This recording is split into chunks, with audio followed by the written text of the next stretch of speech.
soumis. Tout lui est soumis. Tout lui est soumis. Tout lui est soumis.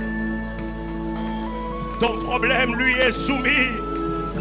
Ta maladie lui est soumise. Tes difficultés sont soumises à son autorité. Ton adversité est soumise à son autorité. L'univers entier est soumis à son autorité.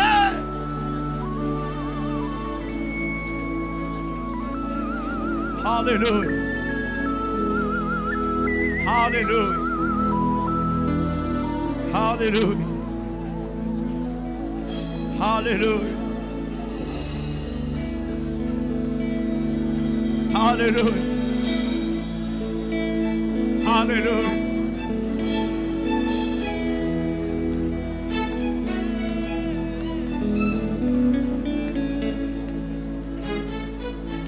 Oh, comment ne pas t'adorer? Comment ne pas t'adorer? Comment ne pas t'adorer? Jésus, comment ne pas t'adorer? Comment ne pas t'adorer? Comment ne pas t'adorer? Est-ce qu'avec l'église nous pouvons chanter ce chant? Comment ne pas? Comment? Avec l'église, comment ne pas? Chante de tout ton cœur. Comment ne pas t'adorer, Jésus? Comment ne pas t'adorer? Comment ne pas t'adorer?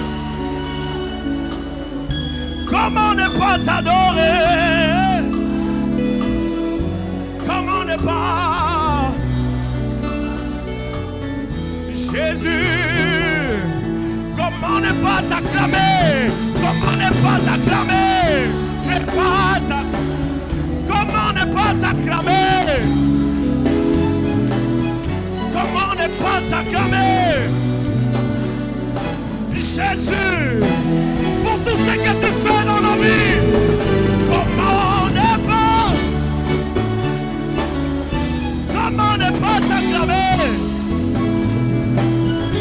Comment ne pas? Comment ne pas? Est-ce que tu peux louer maintenant ce Dieu? Est-ce que tu peux l'adorer? Comme tu viens de le chanter, comment ne pas te louer? Comment ne pas te louer? Ne regarde pas ton voisin. Ne regarde pas celui qui est près de toi. Regarde à l'Éternel. Parle à l'Éternel.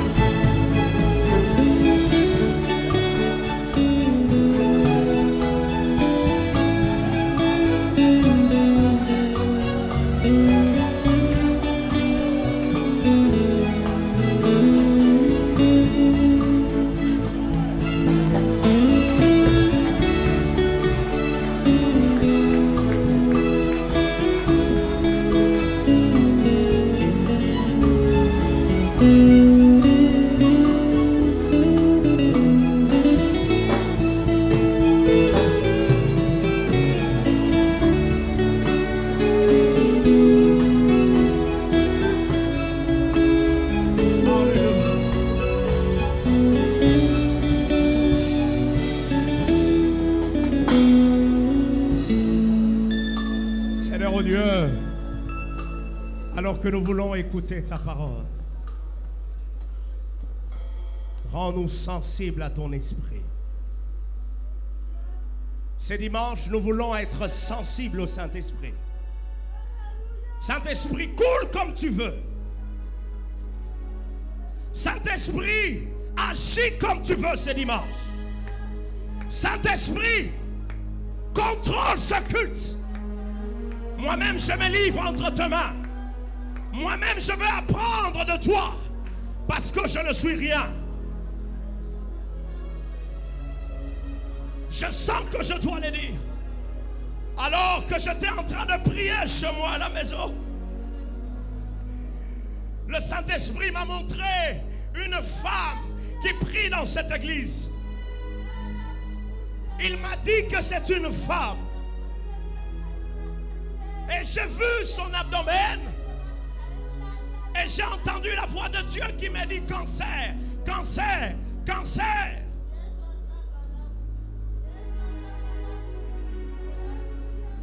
Mais j'ai vu une main qui est venue le toucher pour enlever ce qui était là.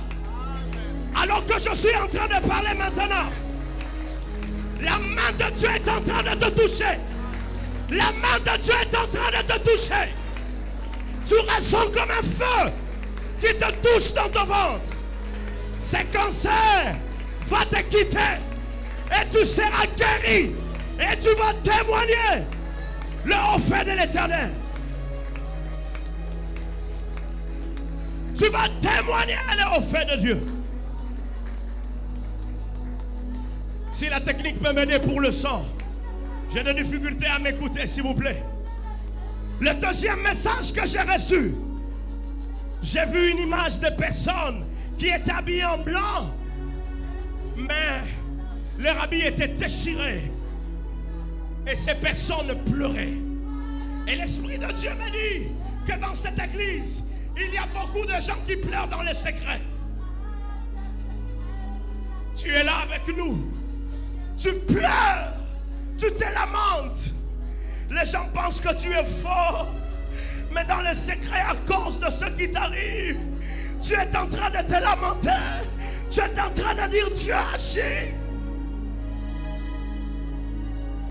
Mais je bénis parce que cette vision ne s'arrête pas là. J'ai vu un ange de Dieu qui a enlevé cet habit déchiré pour faire porter un habit tout neuf. Et le Seigneur est en train d'essuyer les larmes. Je déclare que cette année 2025 sera l'année de ta consolation. Je déclare cette année 2025 sera l'année du repos. Tu entres dans ta saison de repos. Tu entres dans ta saison de paix. Tu entres dans ta saison de joie. Parce que c'est l'Éternel qui le fait. Maintenant, au nom de Jésus, Esprit touche. Esprit touche. Au balcon, ne soyez pas distrait, soyez concentrés. L'Esprit touche. L'Esprit touche. L'Esprit touche. L'Esprit touche. Il y a quelque chose qui va se passer maintenant. Je ne sais pas qu'est-ce que l'Esprit de Dieu va faire. Mais l'Esprit de Dieu va toucher.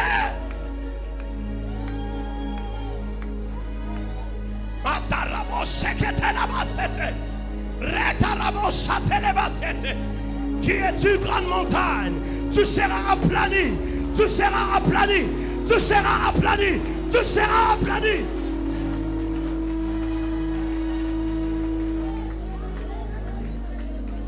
Et t'as raté que t'es la main de l'ébrochate. Il ne la bosse à yamane. Tu le fais maintenant. Tu le fais maintenant. Tu le fais. Tu le fais maintenant. Tu le fais maintenant. Tu le fais maintenant. Tu le fais maintenant. Il y a quelqu'un qui ressent le feu dans sa main maintenant. Le feu de l'Esprit te touche là où tu es. Le feu du Saint-Esprit. Nous voulons vivre la Pentecôte ce dimanche. Les actes des apôtres sont vrais. Je ne sers pas un Dieu qui n'agit pas. Je ne sers pas un Dieu qui ne guérit pas les malades. Je ne sers pas un Dieu qui ne délivre pas. Je ne sers pas un Dieu qui est incapable.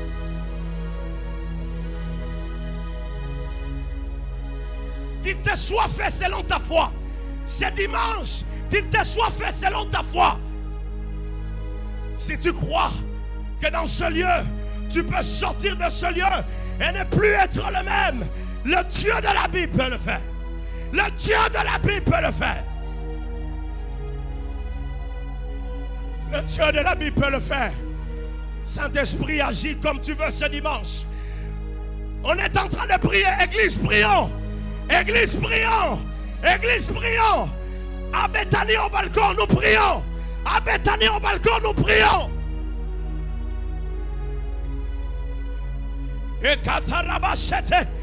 Manda brosiate. Chatarabaziate. Tu agis ce dimanche. Tu restaures ce dimanche.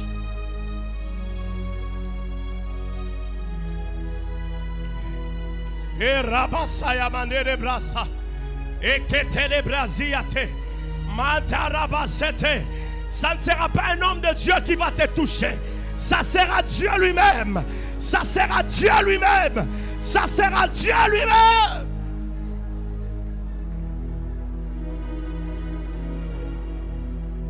Oh Saint-Esprit.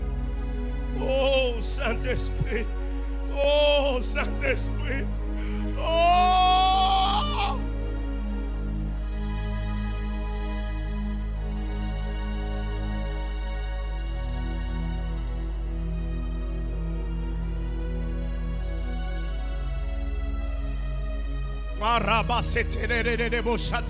Je suis étonné comment tu es en train de prier.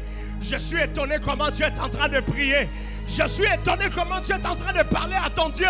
Élève ta voix et parle à Dieu.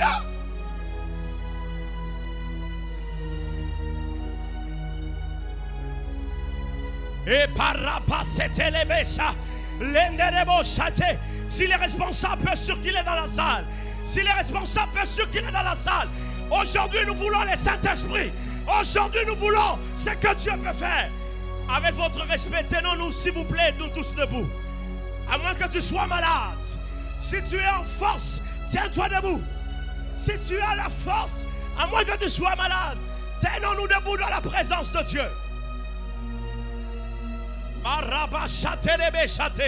À Bethany, nous sommes debout. Dans la salle, nous sommes debout. Et Rababa Chete. Reketerebe Shayamane. Renda Rabashekete. Rikotonabashata.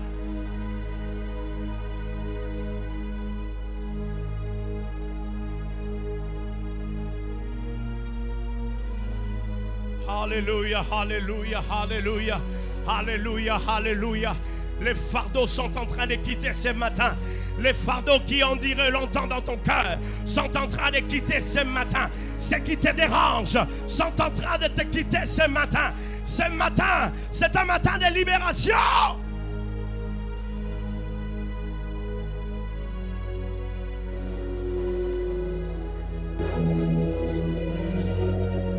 Alléluia. Alléluia. Seigneur, alors que nous voulons écouter ta parole, je prie que l'action de l'Esprit touche des vies. Au nom de Jésus, nous avons ainsi prié. Et nous disons Amen. Est-ce que nous pouvons nous asseoir?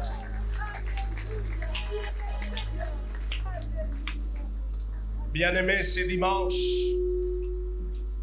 Je vous demanderai d'être attentif. La Bible dit qu'il te soit fait selon ta foi. Si tu viens dans la présence de Dieu comme un observateur, tu obtiendras ce que tu viens chercher en tant qu'observateur.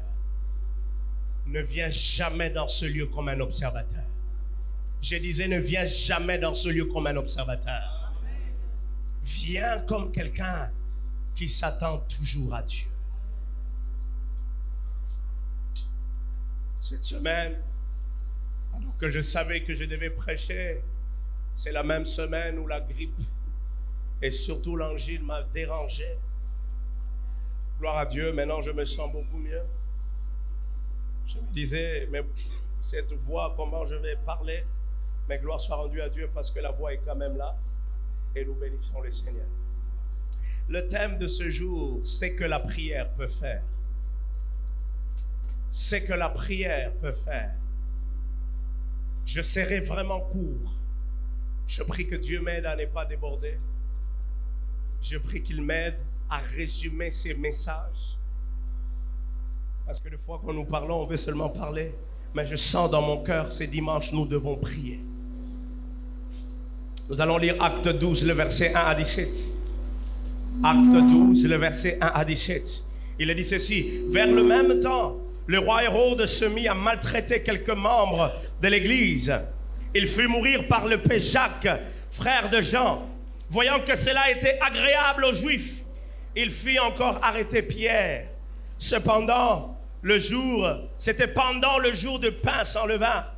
Après l'avoir saisi et jeté en prison, il est mis sous la garde des 4 escouades, de 4 soldats chacun, avec l'intention de le faire comparaître devant le peuple après la Pâque. Pierre donc était gardé dans la prison, et l'Église ne cessait d'adresser pour lui des prières à Dieu. La nuit précédant, le jour où Hérode allait le faire comparaître, Pierre, lié, le 2 chaînes, dormait entre 2 soldats, et des sentinelles devant la porte gardaient la prison.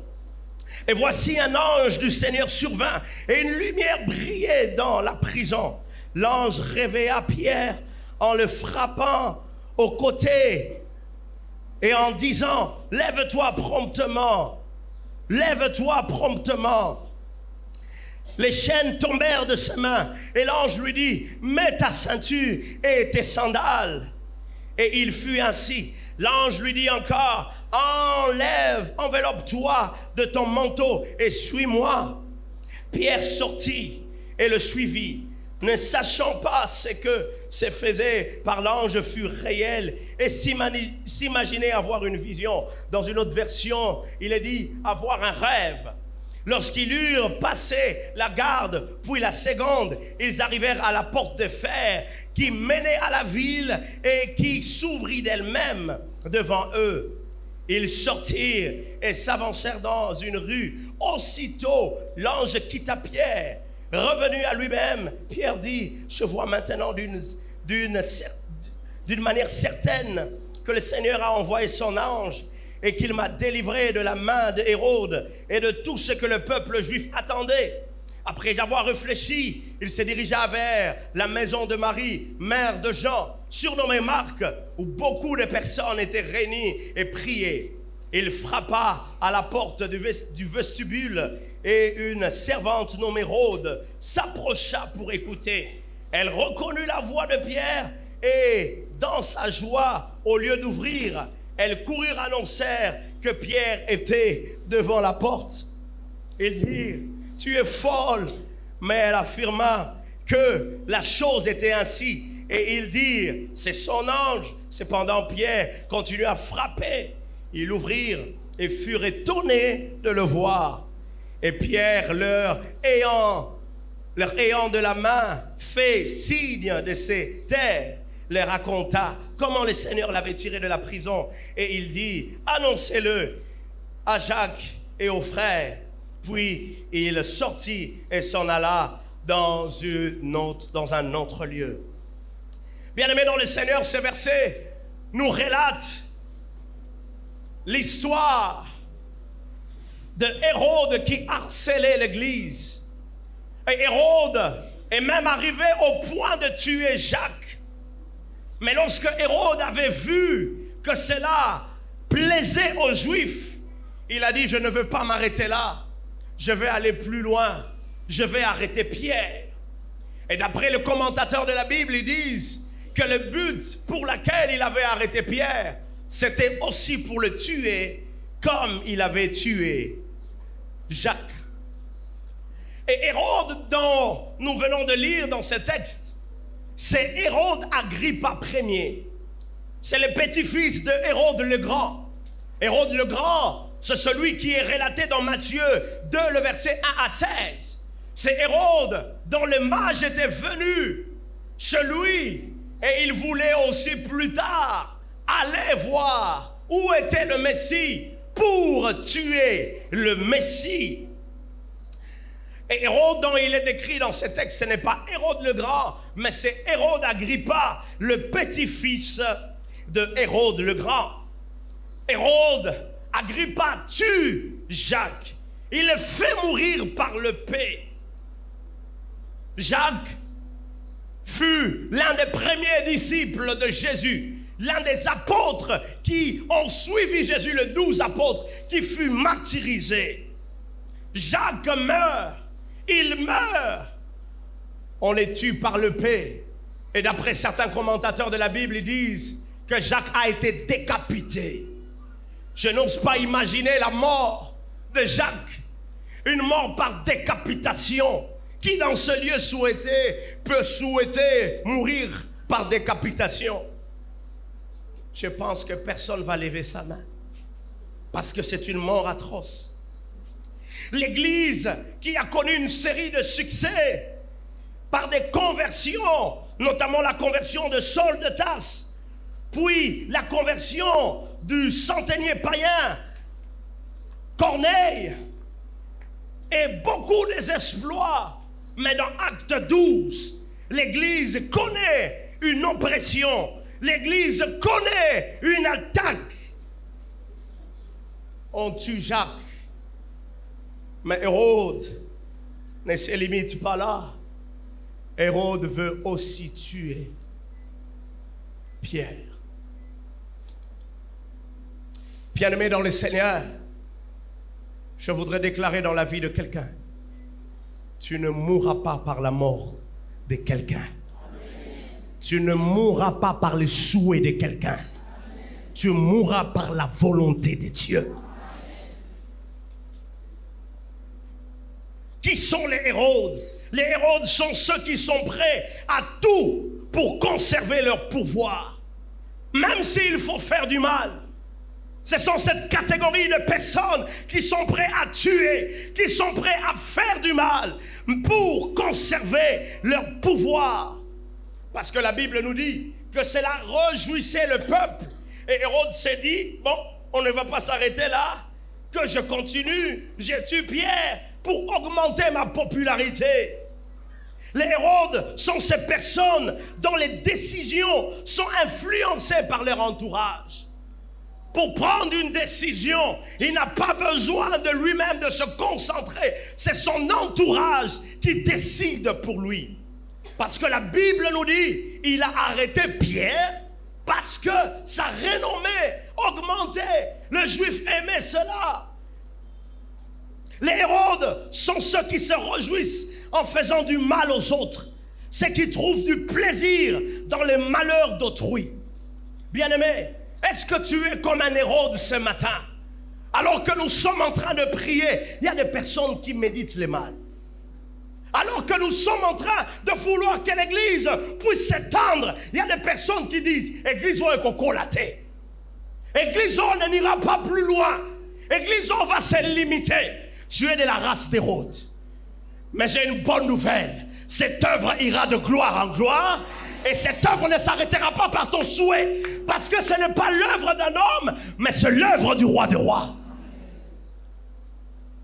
Deux vérités qui ressortent dans ce texte.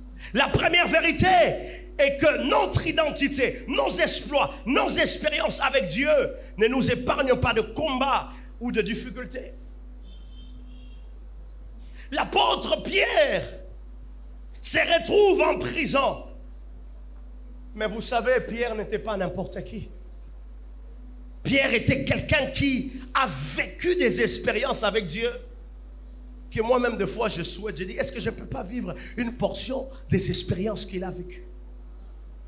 Bien-aimé, quelle que soit ta maturité dans les choses de Dieu, quels que soient les exploits que tu as faits dans les choses de Dieu, tu rencontreras des combats dans ta vie. Je suis contre ce christianisme qui veut enlever les combats de la vie chrétienne. Qui veut dire, puisque Jésus a tout accompli, l'ennemi ne va pas nous combattre. J'ai aimé ce que le pasteur Simon Molanga a dit dans ce lieu. Quand on te dit que le diable te réclame, toi aussi tu dois dire à ces prophètes-là, toi aussi le diable te réclame. Parce que toute notre vie est un combat. Bien-aimé dans le Seigneur, cet homme Pierre a vécu des expériences extraordinaires avec Dieu. Je vais citer quelques-uns, 3. Parmi les 12 disciples, Pierre est le seul qui a marché sur l'eau. Et là, vous pouvez le voir dans Matthieu 14, le verset 29. Pierre a marché sur l'eau. Je me demande, l'eau était devenue état solide Parce que nous savons que c'est un état liquide. On ne peut pas marcher sur cela. Mais comment il a marché sur l'eau? Pierre a fait des exploits dans les choses de Dieu. Deuxièmement, Pierre avait atteint une dimension spirituelle de façon que son ombre pouvait guérir les malades. Mon Dieu! Lisons la Bible dans Actes 5, le verset 15 à 16. Actes 5, le verset 15 à 16. Il a dit ceci, Actes 5, le verset 15 à 16. En sorte qu'on apportait les malades dans les rues et qu'on les plaçait sur les lits et des couchettes, afin que lorsque Pierre passerait, son ombre au moins couvrit quelques-uns d'eux. 16. La multitude accourait aussi des villes voisines à Jérusalem, amenant des malades et des gens tourmentés par des esprits impurs, et tous étaient guéris. Quel degré, quelle grâce que Dieu l'avait donnée. À tel point que les gens venaient de partout. Et la Bible nous précise, tous étaient guéris. Bien-aimé, Dieu guérit encore aujourd'hui. Dieu ne guérit pas seulement demain. Les guérisons instantanées existent. Je disais que les guérisons instantanées existent. Ma prière est que Dieu te guérit maintenant. Troisièmement, en lisant le Nouveau Testament, bien sûr Jésus a ressuscité les morts. Mais il nous est relaté deux autres personnes par laquelle Dieu est passé pour ressusciter le mort. C'est Pierre et l'apôtre Paul. Pour les cas de Paul, c'était Eutychus dans Acte 20, le verset 9 à 10. Et pour le cas de Pierre, c'était des Tabitha appelés aussi Dorcas dans Acte 9, le verset 40. Quelle grâce! Quelqu'un qui est mort, mais qui par la prière venant d'un homme de Dieu, Dieu exauce cette prière et la personne revient à la vie. C'est Pierre a vécu des choses avec Dieu. Même, c'est ces mêmes Pierre qui se retrouvent dans la prison.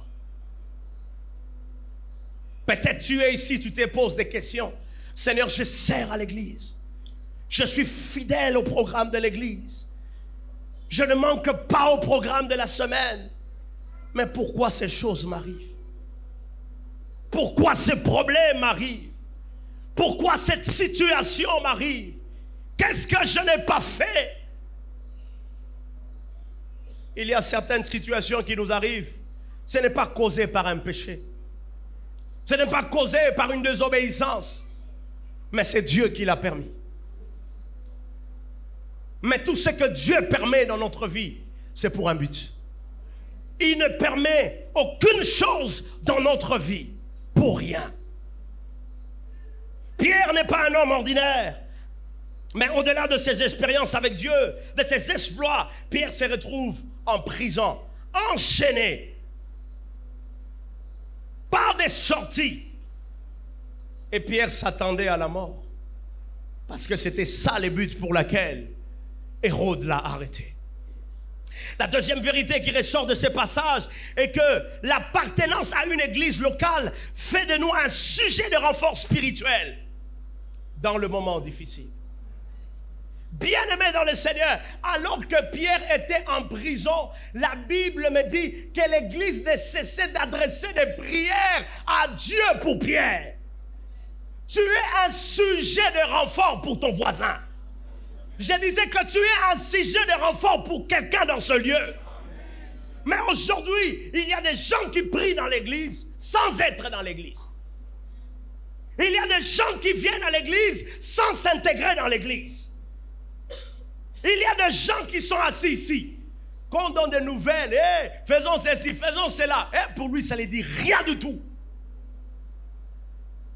Il y a des gens ici, quand les cultes finissent, même salutation n'est pas un moutou. Après, ça raté.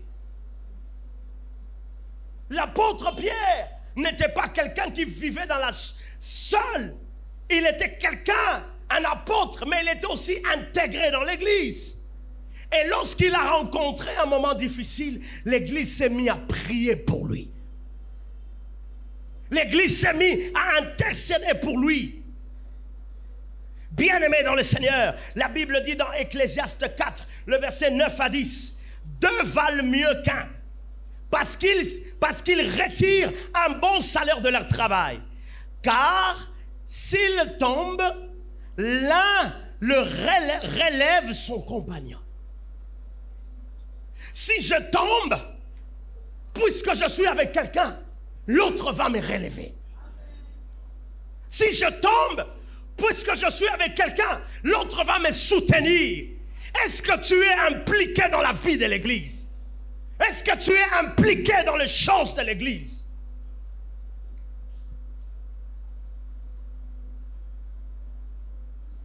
Est-ce que nous avons ces chrétiens encore aujourd'hui?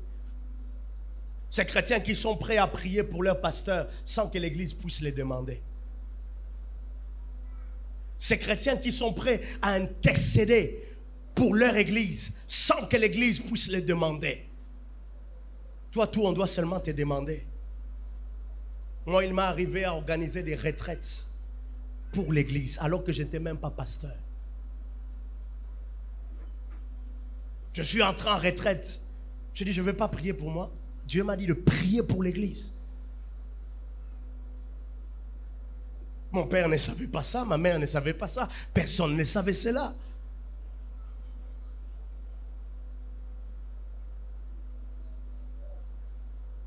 Où sont ces personnes qui soutiennent les autres par la prière? Bien-aimé, même si tu n'as rien à donner à quelqu'un, ta prière peut faire quelque chose. La Bible dit dans Matthieu 18, le verset 19 à 20, « Je vous dis encore que si deux d'entre vous s'accordent sur la terre pour demander une chose quelconque, elle leur sera accordée par mon Père qui est dans les cieux. » La Bible dit si un, si deux. Il y a des exaucements de prières qui ne se feront lorsque nous serons ensemble. Il n'y a que des prières qui ne seront qu'exaucées si nous sommes dans l'unité et nous prions. Et beaucoup de gens négligent la prière collective.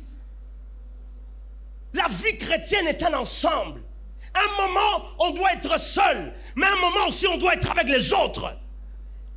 Un moment, on doit être seul à seul avec Dieu, mais un moment, nous devons aussi être avec les autres.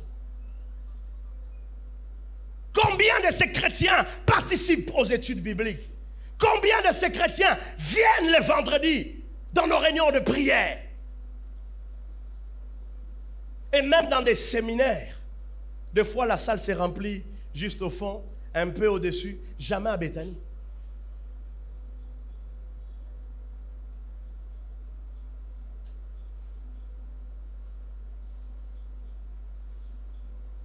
Mais lorsque c'est Noël, bonne année, même des personnes qu'on n'a jamais vues, mais qui sont membres, viennent.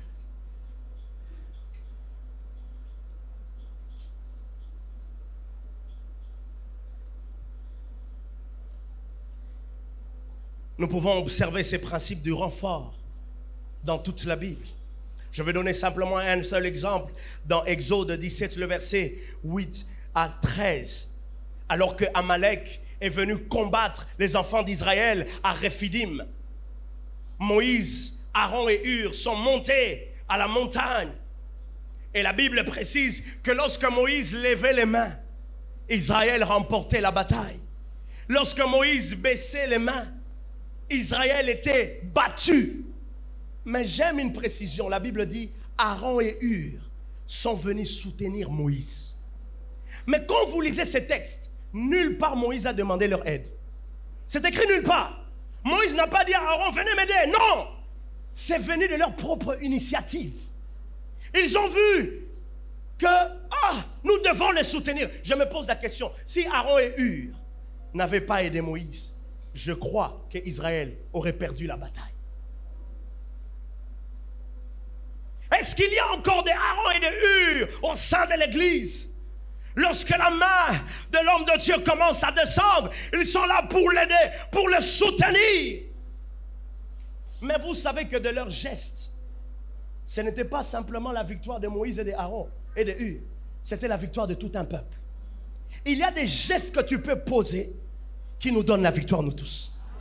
Il y a des gestes que tu peux faire. C'est pour une victoire collective. Où sont les Aaron et les Hur dans les églises? Toujours des critiques, toujours bilobaloba, toujours. Je m'en fous des critiques. Je veux des personnes qui apportent la solution.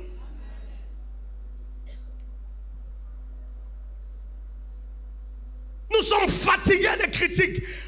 Pose des actes qui amèneront la solution. Et vous allez remarquer que lorsque l'Église a prié pour Pierre, Pierre ne les avait pas demandé de prier pour lui. Nulle part on a dit, Pierre, écrivez une lettre à l'église pour que l'église prie pour lui. Jamais. C'est venu de leur propre initiative. Ils ont dit, awa makambo est comme sérieux. Pour Jacques Tossambe l'a quitté. Parce que la Bible ne précise pas qu'ils avaient prié. Mais pour Pierre, ils ont dit, soto sambelité. Et comme elle a dit Jacques, et comme on l'appelle Pierre. Tossambe là.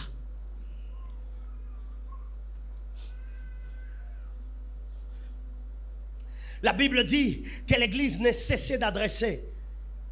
Dans d'autres versions, il est dit que l'Église adressait d'ardentes prières. Là, c'est la version Second 21.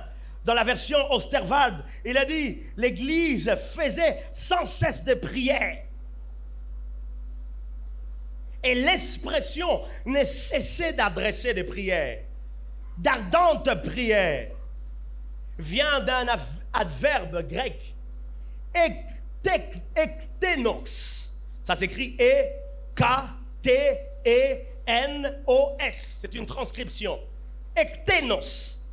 Ce mot veut dire insistance, sérieusement, ardentement. Et ce mot signifie littéralement une personne qui se donne à fond pour quelque chose. Est-ce que quand tu pries, tu te donnes à fond pour la chose que tu pries? Je suis étonné que ce mot veut aussi dire sérieusement. Donc on peut traduire ce texte que l'Église priait sérieusement pour Pierre. Donc s'il y a sérieusement, c'est-à-dire aussi qu'il y a des gens qui prient comme des aventuriers. Des gens qui prient comme des aventuriers dans la présence de Dieu. On dit prions, il est distrait. Prions, on ne dit aucun mot à Dieu. Prions, on est en train de penser au match du Barça et du Real. Pour certains, les blessures de la défaite sont encore là. Et le monde n'arrive plus à sortir. Prions. Quelqu'un pense au foufou qu'il a laissé à la maison. Et il veut que Dieu puisse répondre. Mes frères et sœurs, les sérieux dans ta prière détermine aussi la réponse que tu auras du ciel. Si tu es un homme sérieux dans la prière, Dieu répondra à tes prières. Ne soyons pas des aventuriers dans la prière. Parce qu'il y a des aventuriers. Bien-aimé, les fardeaux pour lesquels tu mets dans une prière déterminent l'amour que tu as pour la chose. Il y a des gens qui prient sans amour, sans fardeau. Ils prient sans fardeau. Le fardeau est athée. Et on peut le voir ici. Quand on dit prions pour nos problèmes. Prions pour les problèmes de l'Église.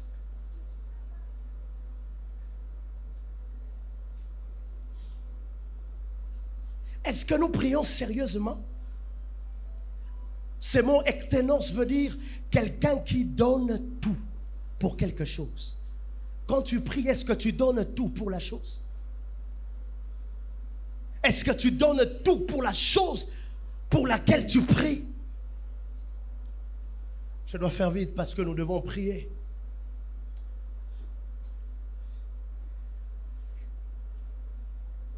Et ce mot ektenos, nous le trouvons dans Luc 22, le verset 44, qui nous parle de Jésus dans les jardins de Gethsémane, avant son arrestation.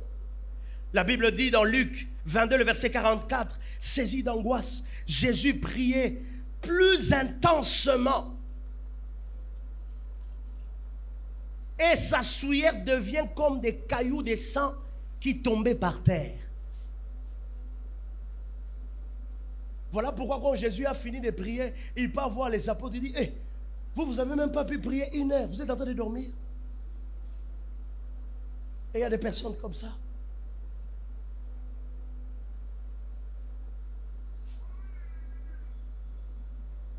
Jésus priait avec insistance. Vous pouvez imaginer que la Bible dit que ces souillères s'est transformées en des cailloux de sang. Il mettait son cœur dans la prière. Il mettait son être dans la prière. La Bible dit, vous me chercherez, vous me trouverez. Si vous me cherchez de quoi? Quand toi tu cherches Dieu, est-ce que tu le cherches de tout ton cœur? Même chez toi à la maison, est-ce que tu cherches Dieu de tout ton cœur? Sans que le pasteur soit là, est-ce que tu es une sentinelle pour ta maison? Une sentinelle pour tes enfants? Une sentinelle pour ta famille? Chez nous, on a cultivé une vie de prière avec mon épouse. Nous prions à chaque moment. Sur tous les moments. Si vous venez nous trouver dans le moment de prière, soit vous venez prier avec nous, soit vous rentrez. Tout dépend de vous. Nous prions. Des fois, je l'impose les mains, je déclare des choses sur elle et sur l'enfant. Et elle aussi, elle m'impose les mains, elle déclare sur ma vie. Et je bénis le Seigneur parce que c'est la première fois pour moi de prêcher devant mon fils sur cette estrade. Que Dieu soit béni. Et mon fils est en train d'écouter. Papa, reçois aussi la grâce.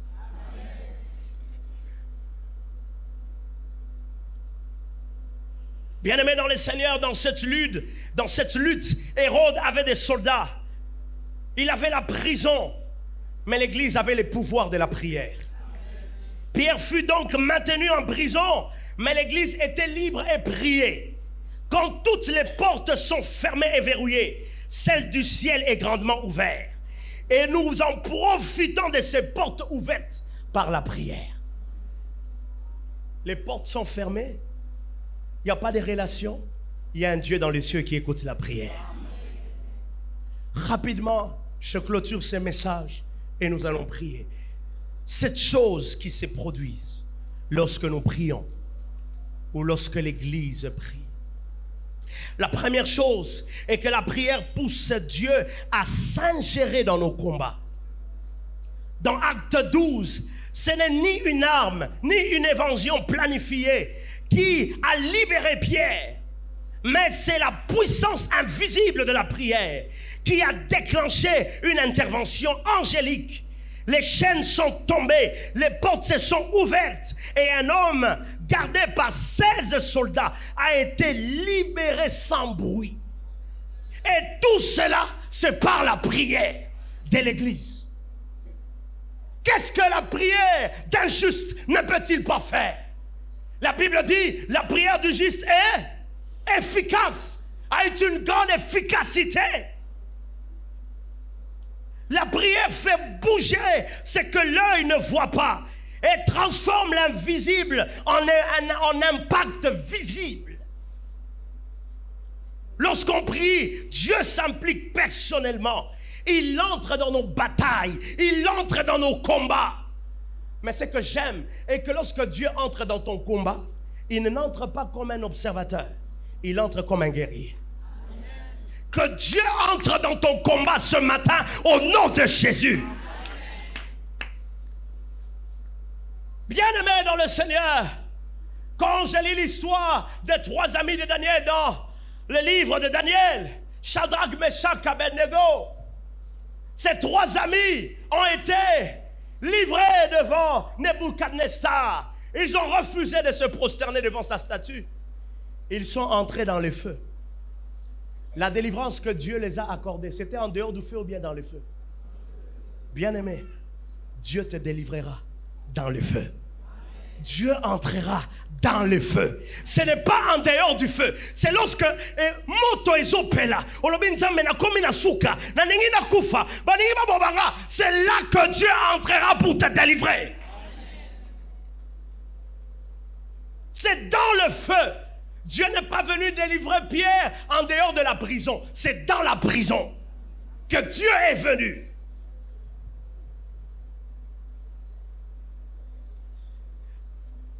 Deuxièmement, la prière produit des résultats, même si la chose ou la personne pour laquelle on prie est très loin de nous. La prière produit des résultats, même si la chose ou la personne que l'on prie est très loin de nous. L'église n'était pas près de Pierre. L'église était loin de Pierre.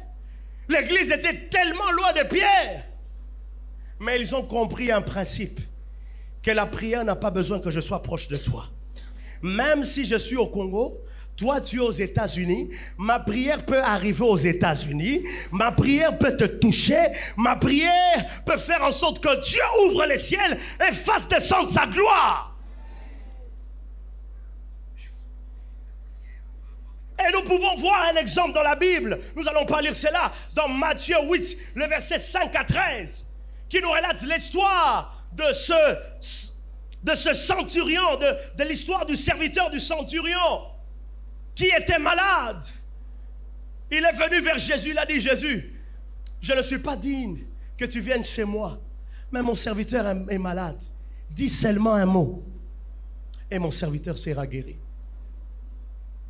Jésus a dit: je n'ai pas trouvé une foi pareille en Israël. Il a dit: pardon, faux, il est qui?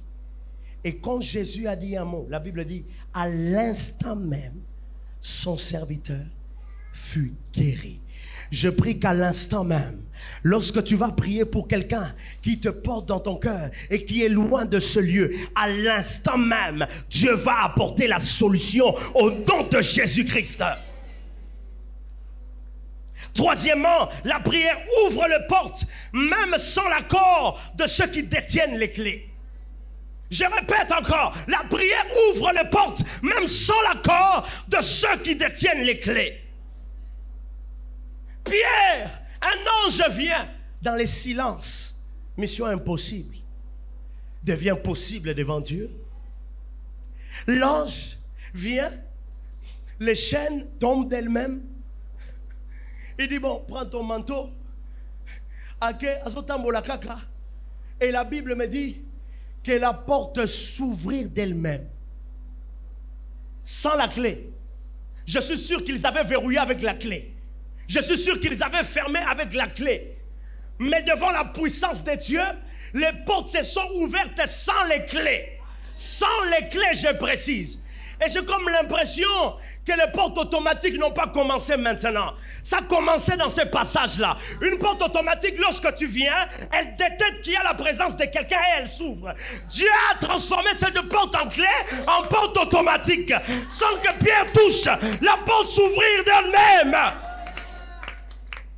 Je prie que toutes les portes qui sont fermées dans ta vie commencent à s'ouvrir maintenant. Oh, je n'ai pas de relations. Je n'ai pas de gens qui peuvent m'aider. Je m'en fous. Tu as la prière et tu as Dieu. Et Dieu ouvrira les portes. Il ouvrira les portes. Quatrièmement, la prière arrête la répétition des événements malheureux. On a tué Jacques.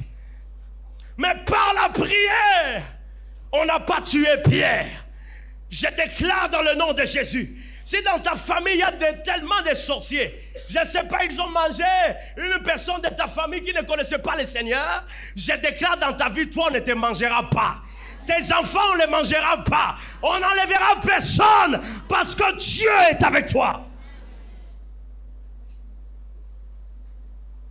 Les événements malheureux. Est-ce qu'il y a des gens ici? Il y a des événements malheureux qui arrivent. Seulement lorsque Dieu veut te bénir, c'est à ce moment-là que la maladie vient. au programme qui est déjà. Pour ça, moi business nanga. Paf! Problème est, maladie est, et tu ne fais rien. Je déclare à partir d'aujourd'hui, cela s'arrête. Je déclare à partir d'aujourd'hui, cela s'arrête. Au nom de Jésus. Cinquièmement, la prière transforme les rêves en réalité. L'apôtre Pierre pensait qu'il était en train de rêver, mais c'était une réalité. Il pensait qu'il était dans une vision, mais c'était une réalité. Je déclare aussi dans ta vie que Dieu va commencer une nouvelle chose dans ta vie. Ça sera comme un rêve. Toi-même, tu vas être étonné. Tu dis, est-ce qu'elle a zolota? Est-ce qu'elle a koutani vraiment la mutuana? Est-ce qu'elle a vu vraiment son moana mbongo? Je te dis, on zui vraiment son moana mbongo parce que ce n'est pas un rêve, hein? C'est une réalité. La prière transforme les rêves en réalité. Il transforme le rêve en réalité. Voilà pourquoi j'aime ce que la parole de Dieu dit dans le psaume 128, 126, le verset 1. Quand l'Éternel ramena les captifs de Sion, nous y étions comme ceux qui font un rêve. Ça sera ainsi dans ta vie. J'ai dit ça sera ainsi dans ta vie. Ça sera ainsi dans ta vie. Mais en solo tate rosala solo. Parce que Dieu lui-même va déclencher sa gloire. Sixièmement, la prière nous conduit dans la saison des témoignages. Dans la saison des témoignages. Pierre, lorsqu'il vient rencontrer ses frères qui priaient pour lui, Pierre a commencé par témoigner ce que Dieu a fait dans sa vie. Et la Bible précise même qu'ils étaient dans l'étonnement. Lorsque Rhodes est allé leur informer que c'est Pierre, ils ont dit non, c'est pas Pierre. Bon, dit Mathé, ils ne croient même pas que Dieu peut répondre à cette prière-là. Bien aimé, il y a des choses que Dieu fait dans notre vie à tel point que tu te dis, ah, j'avais demandé ça à Dieu, mais je ne pensais jamais qu'il allait le réaliser. Parce que c'est trop grand. Je voudrais dire, il n'y a rien de trop grand devant Dieu. Quel que soit ce que tu peux demander, si ça s'accorde à sa volonté, Dieu le fera. Et Dieu a commencé, Pierre a commencé à témoigner. Combien d'entre nous ici, quand Dieu les guérit, quand Dieu agit, ils ne viennent pas témoigner? Combien? Vous savez que le témoignage est une puissance. Parce que lorsqu'on témoigne, on demande la grandeur de Dieu vers ceux qui écoutent ces témoignages. Et cela fortifie la foi de ceux qui nous écoutent. Pour croire que ce que Dieu a fait dans sa vie, il peut le faire aussi avec moi. Et la Bible aussi, c'est un livre de témoignages. Tout ce que ces gens ont relaté, ce sont des choses qu'ils ont vécues avec Dieu. Et ils l'ont écrit. Eh, quand il y a qu'on témoigne, bakoya kobunisayo na domaine wana. Bien aimé, le Dieu qui m'a donné cette chose-là, alors que j'étais dans des combats, il m'a fait délivrer de ça et il m'a donné la réponse à ces combats qui me tourmentaient. Et parce que je viens témoigner, un sorcier qui est là, il dit, oh, mais tu vas se rencontrer avec le Dieu qui m'a délivré, qui a déjà fait de grandes choses dans ma vie. Il n'y a pas de problème, viens et tu rencontreras l'Éternel des armées. Et tu sauras qu'il y a des gens qu'on ne touche pas. Enlevons cette mentalité de christianisme de peureux. J'ai dit le christianisme de peureux qui ne croient même pas que Dieu peut leur protéger, qui ne croient même pas que Dieu peut leur délivrer de la sorcellerie, qui ne croient même pas que Dieu peut leur délivrer, je ne sais, oh, Dieu peut nous délivrer de tout. Je déclare la saison des témoignages dans ta vie. Cela va venir en cascade. Cela va venir en cascade. pour tes enfants, pour ta famille, pour ton mari, la saison des témoignages. Dieu va essuyer les larmes, Dieu va enlever les pleurs, Dieu va l'enlever parce que tu entres dans une nouvelle saison et je le déclare que Dieu le fera au nom de Jésus. Est-ce que tous ensemble nous pouvons nous mettre debout?